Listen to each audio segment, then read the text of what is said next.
नमस्कार, मैं हूं राज और आप देख रहे हैं प्योर पॉलिटिक्स।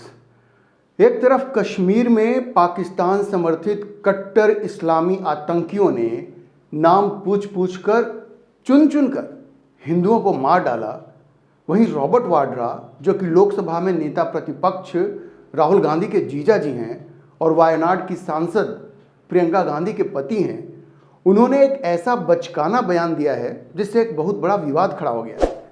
रॉबर्ट वाड्रा ने कहा कि देश में हिंदू मुस्लिम हो रहा है, इससे मुसलमान असहज महसूस कर रहे हैं और यही कारण है कि पहचान पूछकर आतंकवादी हत्याएं कर रहे हैं। उन्होंने ये भी कहा कि यह प्रधानमंत्री नरेंद्र मोदी के लिए भी एक संदेश है कि देश का मुसलमान और अल्पसंख्यक कमजोर महसूस कर रहा है। साथ में कहा कि यह सरकार मतलब मोदी सरकार हमेशा हिंदुत्व की बात करती है जिससे अल्पसंख्यक समुदाय को परेशानी होती है। अब सोचिए ये कैसा बचकाना बयान है। यहाँ आतंकवादी धर्म पूछ पूछ कर हत्या कर रहा है और ये कह रहे हैं कि यहाँ मुसलमान जो है, अल्पसंख्यक जो है, वो असहज महसूस कर रहा है, इसलिए ये घटना हुई है। अरे भाई, ये आतंकी पाकिस्तान से आया है, ये आपको समझ में नहीं आ रहा है। अब एक तरफ भारतीय जनता पार्टी ने इसे एक शर्मनाक बयान करार दिया है, तो वहीं आम लोग भी ये पूछ रहे हैं कि आखिर रॉबर्ट वाड्रा चाहते क्या हैं।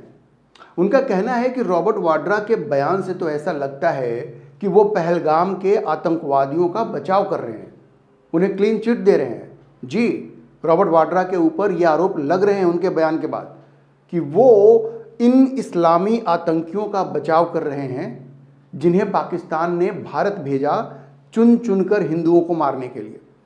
लोग यही कह रहे हैं कि इस्लामी आतंकियों के प्रति गांधी परिवार का ये सॉफ्ट कॉर्नर भारत में आतंक के बढ़ने का एक प्रमुख कारण रहा है। हालांकि रॉबर्ट वाड्रा ने ये साफ किया है कि ये उनकी अपनी सोच है। उस इंटरव्यू में जो उन्होंने ANI को दिया, उन्होंने कहा कि कांग्रेस या उनके परिवार का इससे कोई लेना देना नहीं है, लेकिन सोचिए क्या सिर्फ इतना कह देने से वो इन आरोपों से पीछे छुड़वा लेंगे? नहीं छुड़ा सकते। अब देखिए कि रॉबर्ट वाड्रा ने क्या क्या कहा। वाड्रा ने देश के माहौल पर चिंता जताते हुए कहा कि सरकार अक्सर हिंदुत्व की बात करती है, इससे अल्पसंख्यक समुदाय असहज और परेशान महसूस करता है। वाड्रा ने कहा कि अगर आप इस आतंकी घटना को देखें, अगर वे मतलब आतंकवादी लोगों की पहचान देख रहे हैं, मतलब पूछ पूछ कर मार रहे हैं, तो वे ऐसा क्यों कर रहे हैं? क्योंकि हमारे देश में हिंदुओं और मुसलमानों के बीच एक विभाजन आ गया है। मतलब ये ऐसे बात कर रहे हैं जैसे ये विभाजन जो है ये 2014 के बाद आया है, जैसे जब कांग्रेस की सरकार थी तो दंगे नहीं होते थे। मतलब इस आदमी का क्या कहा जाए, क्या मानसिकता है इस व्यक्ति की, ये समझ से परे है। और वाड्रा ने आगे कहा कि ऐसी घटनाओं से आतंकी संगठनों को यह लग सकता है कि हिंदू मुसलमानों के लिए परेशानी खड़ी कर रहे हैं। उन्होंने कहा कि पहचान देखना और फिर किसी को मार देना यह प्रधानमंत्री के लिए एक संदेश है, क्योंकि मुसलमान कमजोर महसूस कर रहे हैं, अल्पसंख्यक कमजोर महसूस कर रहे हैं। भैया किस तरह का बयान है? क्या आप उन आतंकियों का बचाव कर रहे हैं? सोचिए उन इस्लामी आतंकियों की जिन्होंने हमास के स्टाइल में पहलगाम में हिंदुओं को चुन चुन कर मारा, रॉबर्ट वाड्रा उनका बचाव कर रहे हैं।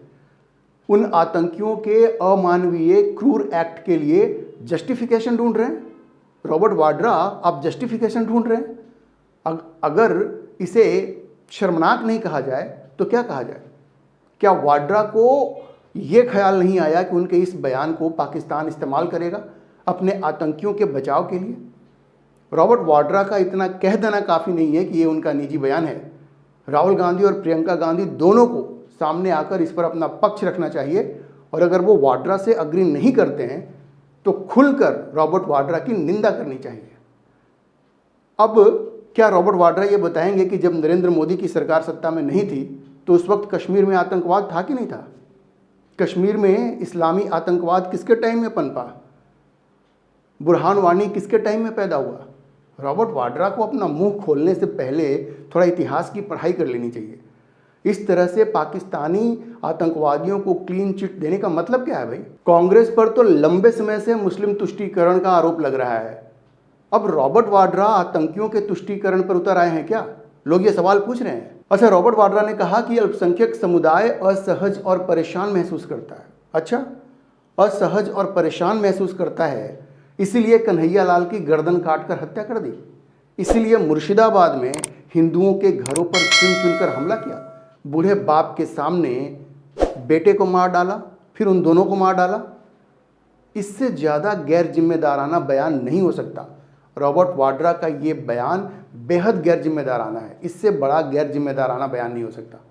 और वाड्रा ने कहा कि यह प्रधानमंत्री नरेंद्र मोदी के लिए भी संदेश है कि देश का मुसलमान और अल्पसंख्यक कमज़ोर महसूस कर रहा है। देखिए, मोदी से राजनीतिक विरोध अपनी जगह पर है, लेकिन पाकिस्तानी आतंकियों ने जो बात मोदी को टीच करने के लिए कही, आपको याद होगा, वो जो महिला थी उसने कहा कि मुझे भी मार दो, तो कहा कि नहीं नहीं, तुमको जिंदा छोड़ देते हैं कि जा करके मोदी से कह देना ये।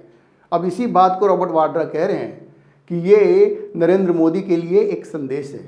भाई, आप भी मतलब पाकिस्तानी आतंकियों की तरह बात कर रहे हो क्या?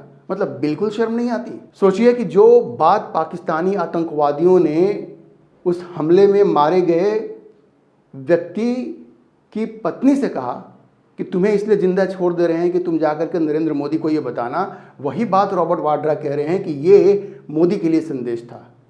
अरे भाई, कुछ तो सोच लो, कुछ तो शर्म होती है, कुछ तो हया होती है।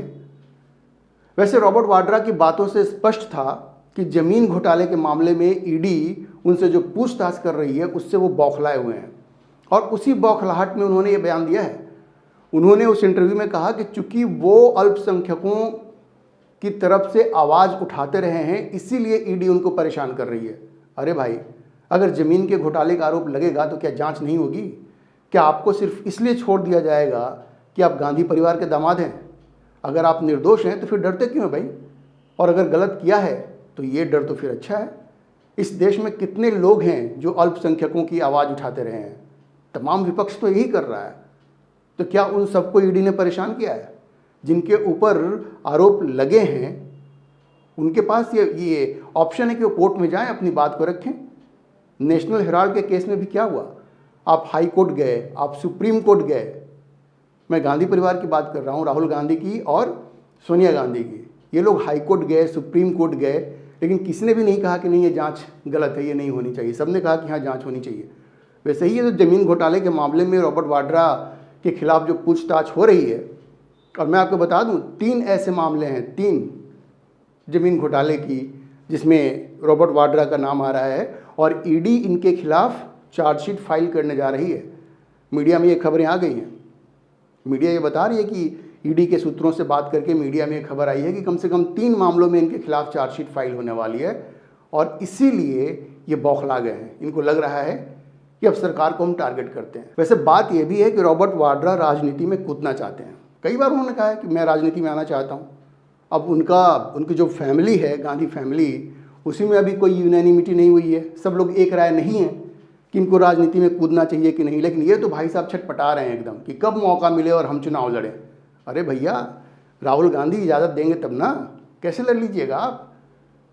रॉबर्ट वाड्रा ने, जैसा मैंने कहा आपको, सार्वजनिक तौर पर अपनी मंशा जाहिर की है चुनाव लड़ने की, और ये उनके मुस्लिम प्रेम की एक वजह भी है। अब देखिए, मुस्लिम प्रेम तो चलो ठीक है, बहुत सारी पार्टियां कर रही हैं, क्योंकि हिंदुओं को तो उन्होंने जातियों में बांट दिया है। लेकिन आतंकवादियों द्वारा, इस्लामी आतंकवादियों द्वारा किए गए ऐसे घिनौने काम के लिए भी कोई जस्टिफिकेशन कैसे ढूंढ सकता है? अब देखिए, भाजपा के राष्ट्रीय प्रवक्ता शहजाद पूनावाला ने वाड्रा के बयान को शर्मनाक बताया। उन्होंने कहा कि रॉबर्ट वाड्रा ने सोनिया गांधी और राहुल गांधी के इशारे पर ऐसा बयान दिया है। अब ये पॉलिटिकल बयानबाजी तो चलेगी।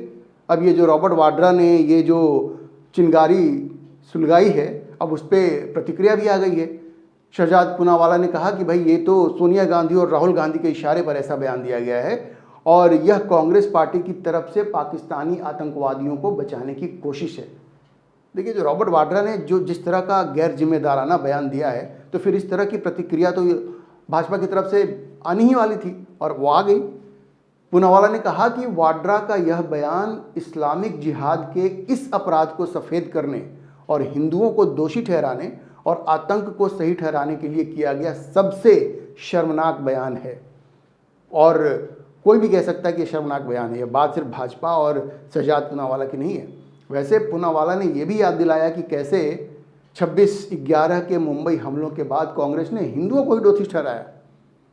इसी तरह से पुलवामा हमले के बाद सुरक्षा बलों को ही दोषी ठहरा दिया, ये शहजाद पूनावाला ने कहा। अब भाजपा के जो एक दूसरे प्रवक्ता हैं नलिन कोहली, उन्होंने कहा कि रॉबर्ट वाड्रा वही भाषा बोल रहे हैं जो हम अक्सर आतंकवादियों से सुनते हैं। मतलब रॉबर्ट वाड्रा आतंकवादियों की भाषा बोल रहे हैं, ऐसा नलिन कोहली ने कहा। और कोहली ने वाड्रा से सार्वजनिक रूप से माफ़ी मांगने को कहा। देखिए, भाजपा को तो इस पर प्रतिक्रिया देनी थी और भाजपा के प्रवक्ताओं ने इस पर प्रतिक्रिया दी, लेकिन मैं आपको बता दूं कि आम लोग भी रॉबर्ट वाड्रा के इस बयान को सुनकर स्तब्ध हैं कि भाई ये आदमी चाहता क्या है। मतलब आप आतंकवादियों ने ये जो घिनौना काम किया है उसके लिए आप जस्टिफिकेशन खोज रहे हैं। मतलब देश के अंदर आप कह रहे हैं कि मुसलमान असहज महसूस कर रहे हैं, वो मुसलमान जो मुर्शिदाबाद में हिंदुओं को चुन चुन कर मार रहे हैं, वो मुसलमान जिन्होंने कन्हैया लाल की गर्दन काट दी, कैसे डरे हैं भाई वो। और आप इस बिना पर आप ये कह रहे हैं कि एक जस्टिफिकेशन आप खोज रहे हैं कि भाई उन्होंने क्यों ऐसा किया तो मुसलमान डरे। ये किसी की समझ में बात नहीं आ रही है। और भाजपा ने जो सवाल पूछा है वही सवाल आज हर हिंदुस्तानी के मन में है कि आखिर ये रॉबर्ट वाड्रा को हो क्या गया है। इस मुद्दे पर आप क्या सोचते हैं, अपनी राय कमेंट बॉक्स में ज़रूर लिखें। अभी के लिए इतना ही। अगर आपको ये वीडियो पसंद आया हो तो आप इसे लाइक करें, शेयर करें और इंडिया फर्स्ट लाइव चैनल को सब्सक्राइब जरूर करें।